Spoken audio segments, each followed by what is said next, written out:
Before we begin, I want to say something specifically to everyone who is hearing my voice at the moment.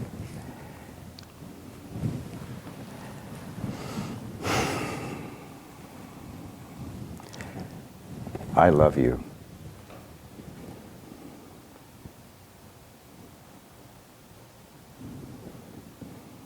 I love you.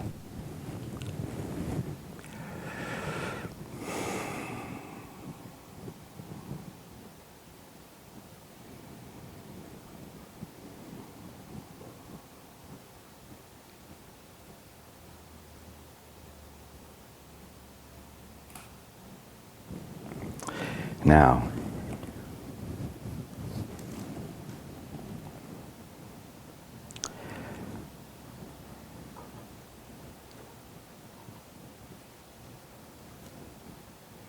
I did not say this to make a point, but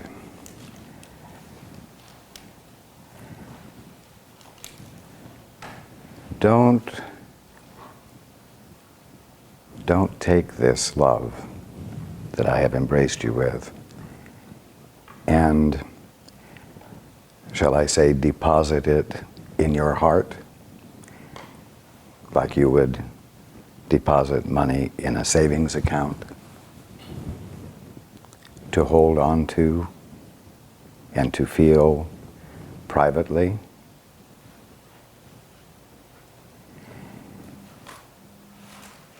When you are loved and you feel it, the purpose of the experience, you might say, the meaning of the experience, is to inspire you to extend love yourself. So you don't want to hold on to it and save it and savor it for yourself. If you let the inspiration that comes from it cause you to extend it to another, that is what will keep it alive. That is what it will keep it with you.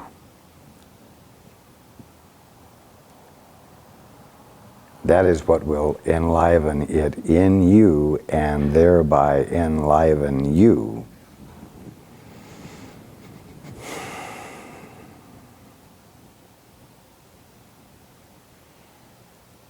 Share it.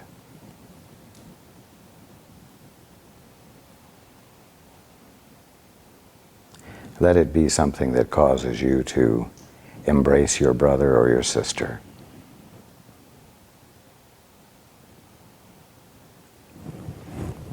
Okay. We will start with paragraph 2. And we will start over on the couch. Thank you. And we will pass the mic in this direction. All right. I am in charge of the process of atonement. No, 2 paragraphs before. Heaven and earth.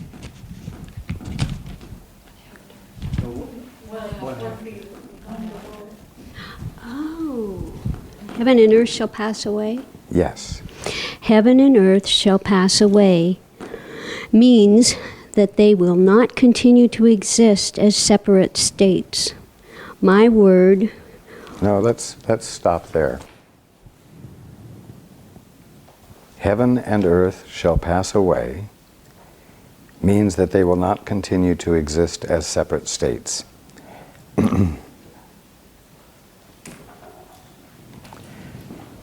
Well, we've been talking at quite some length about the fact that the only thing you're ever confronted with is reality, the kingdom of heaven. And the fact that you are interpreting the kingdom of heaven as earth does not mean that you have created a second or alternate reality. You're just misinterpreting the only reality there is, and causing it to be experienced by yourself as something unlike the kingdom of heaven. So, as you wake up, what you have called heaven and earth won't pass away. The only thing that will pass away is the misperception of reality that you have been entertaining. They will not continue to exist as separate states.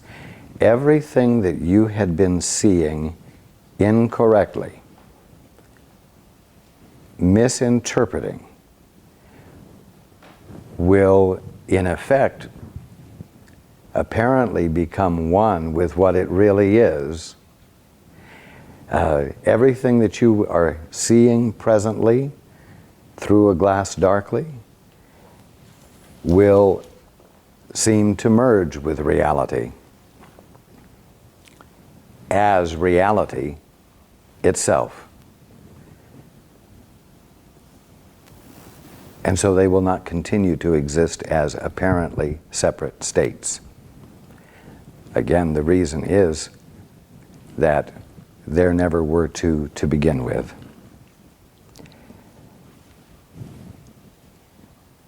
I want to stress this because it is so easy, as I've said before, to say the world is an illusion. Well, the kingdom, as you are perceiving it, is an illusion, but the illusion is that you are seeing reality as though it were something else.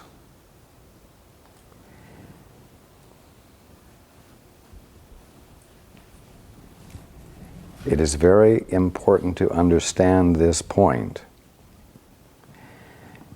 because if you are not careful in calling the world an illusion, you will be likely to deny the world.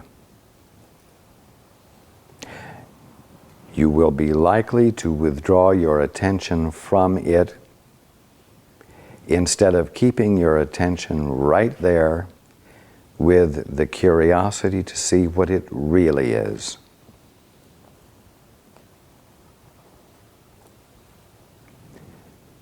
Continue. My word, which is the resurrection and the life, shall not pass away, because life is eternal. Now, why would my word be the resurrection and the life? Because my word is truth expressed. My word is love embodied. My word, which isn't a personal possession of mine, my word is the voice for truth, that which expresses the Father's will, that which does not play into or reinforce illusions, and therefore weakens them. My word is that which, when extended to you, uncovers in you the truth about you and doesn't reinforce your false sense of yourself, so that your false sense of yourself becomes weakened as that which is real in you becomes strengthened by virtue of the fact that I am addressing the real you, the only you there is, the divine one that you are. Your word can be the resurrection and the life. The resurrection and the life. That which lifts up the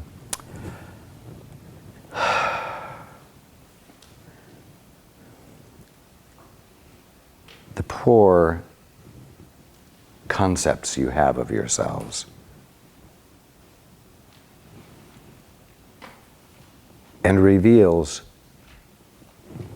a truer picture of what you are.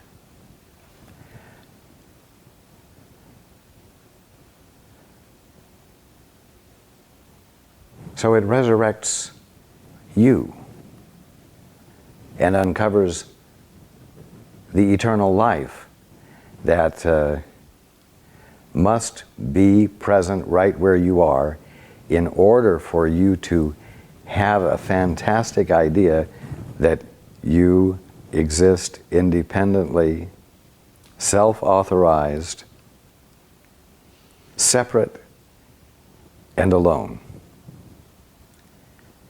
In order for you to have a false concept, in order for you to have a misperception, there must be something essentially real about you in the first place. Because I promise you, if all you are is the current perception you have of yourself, then you are an illusion.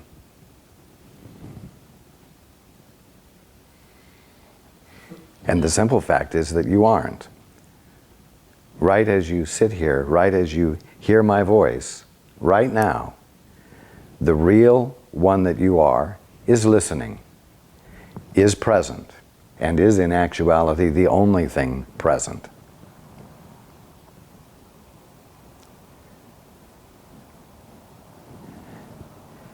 My word is the resurrection and the life.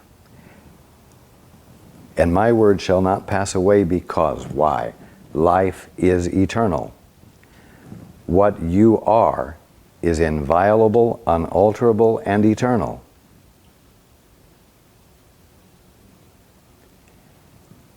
And as you begin to recognize this about yourself, as I've said before, you can't help but realize that it's the truth about your neighbor and your brother and your sister and everyone you come in contact with. And as you begin to feel that fact about everyone, your behavior, your attitude, your words will begin to change and will begin to automatically substantiate and reinforce the truth about them. And in that way, your words will become the resurrection and the life. Unfortunately, the words, the resurrection and the life, have taken on religious connotations.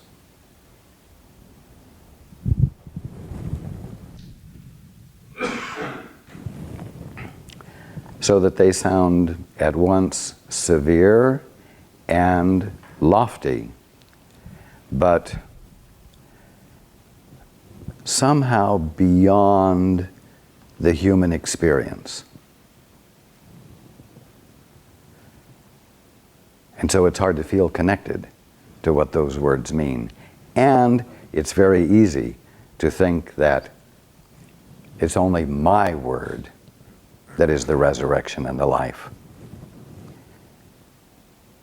But when any of you are feeling God's truth about your fellow man, your words become the resurrection and the life, because they become that which uncovers and illuminates reality. The fact that there is more to everything than what you're experiencing. It's love extended to your brother, illuminating what is real and not reinforcing fear and not reinforcing false concepts.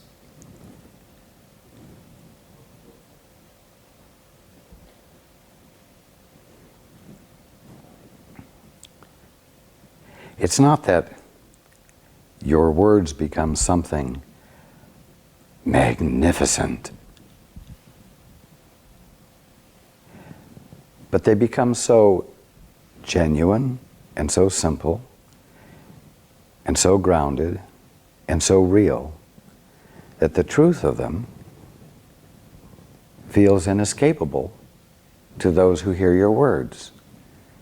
And because they're inescapable, Their hearing the words causes them to change.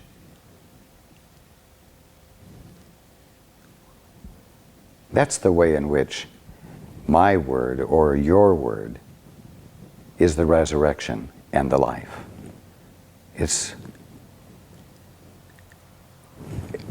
The meaning is really very down to earth.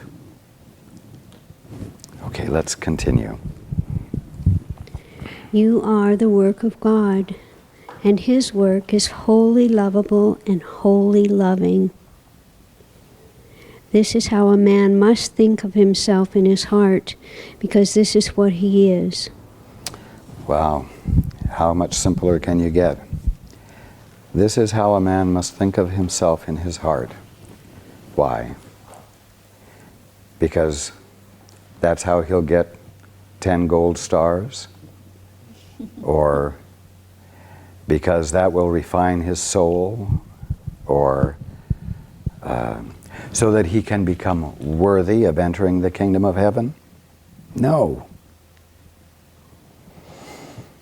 Because this is what he is. This is what you are. It's simply a matter of becoming consistent with what's already true.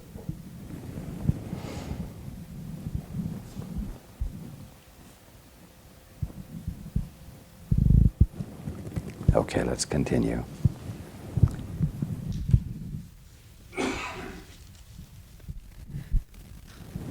The forgiven are the means of the atonement. Being filled with Spirit, they forgive in return. Those who are released must join in releasing their brothers, for this is the plan of the atonement. And those who are released will join in releasing their brothers.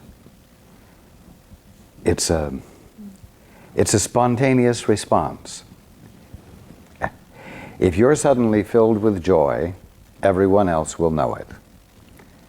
Not because you must share it with others, but because it's very difficult to keep it a secret.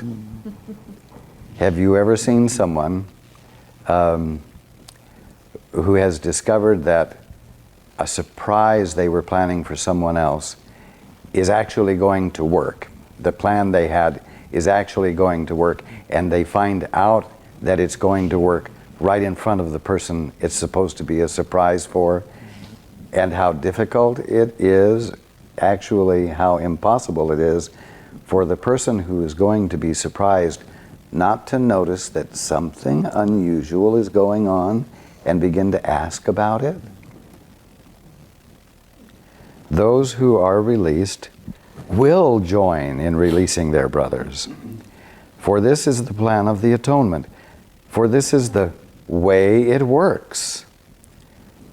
You see, the plan of the atonement is the plan of the atonement is that what works, works.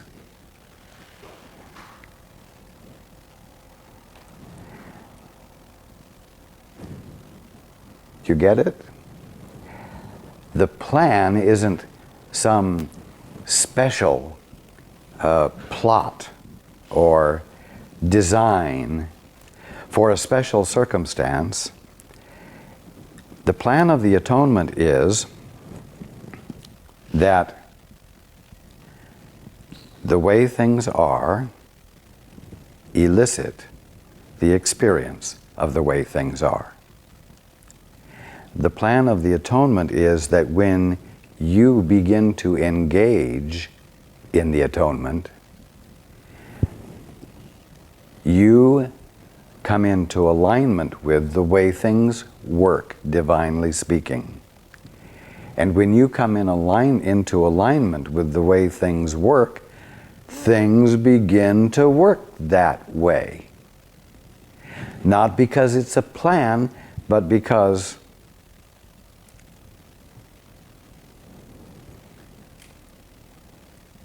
truth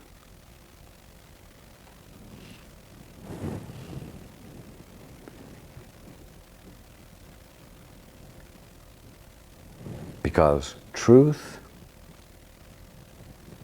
embodies itself. Love embodies itself. The way being bees becomes obvious when you let yourself into the atonement.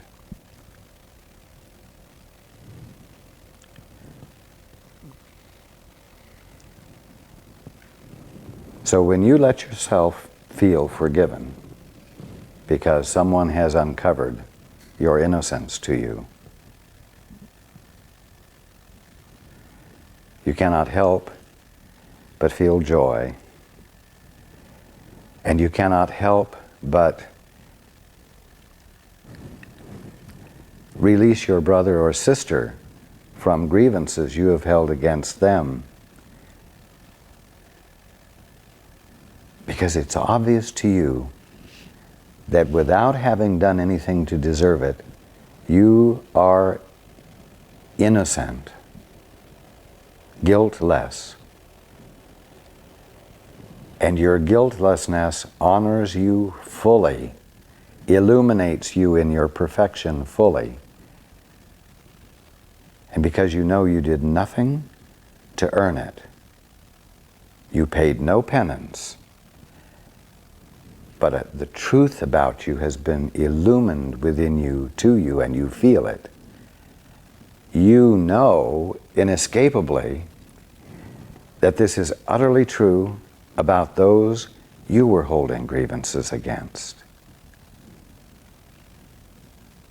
In discovering your innocence, you feel whole.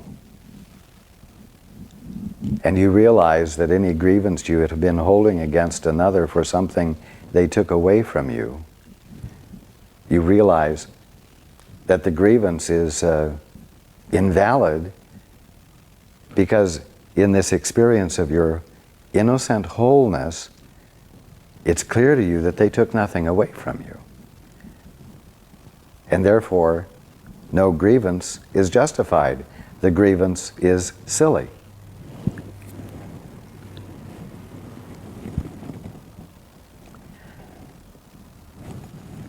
So, when you let the atonement in, things begin to work the way they work.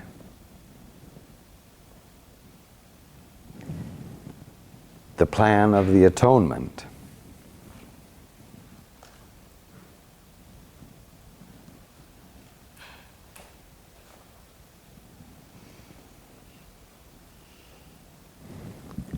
is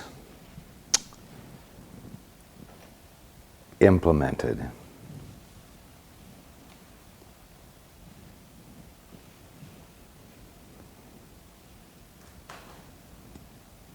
Those who are released will join in releasing their brothers. For this is the plan of the atonement. And the plan of the atonement is a spontaneous happening. It is the way things work divinely, happening and being experienced consciously by you as a spontaneous event, not the result of a devised plan. You see what I'm saying now? Okay. Let us continue. Miracles are the way in which minds that serve the Holy Spirit unite with me for the salvation or release of all of God's creations.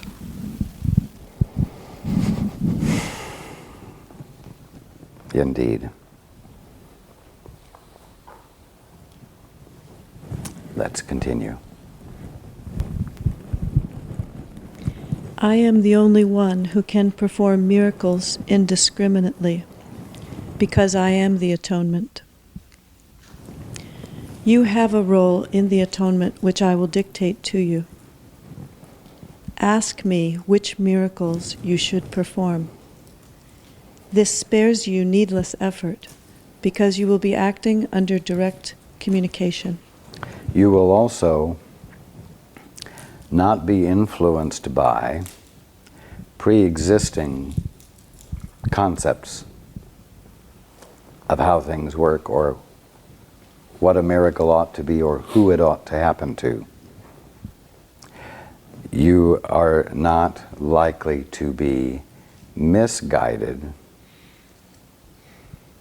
by the habits of your limited self-perceptions. Continue. The impersonal nature of the miracle is an essential ingredient because it enables me to direct its application, and under my guidance, miracles lead to the highly personal experience of revelation. Now, the impersonal nature of the miracle. Well, here would be a personal nature of a miracle. That would be where you said, "Oh, that poor soul needs help. I select that poor soul to be the recipient of the Father's love." A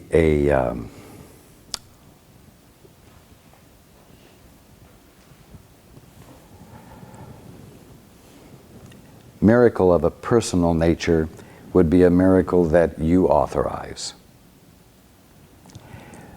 When you are the medium of a miracle, then you are the one extending it, but not the one who decided where it was to be extended. Therefore, you cannot experience any sense of authorship. Now, you become involved in a miracle which you can claim no personal responsibility for, and to be involved in a miracle that you're not responsible for is what an impersonal miracle feels like. It's one where you are involved, but you can't take credit for it. This is one of the reasons there aren't a lot of miracles.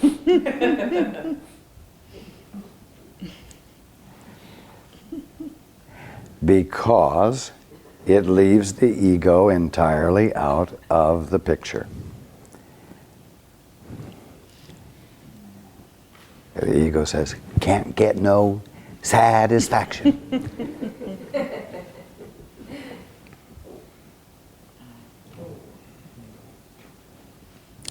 The impersonal nature of the miracle is an essential ingredient. One of the reasons it's essential is because a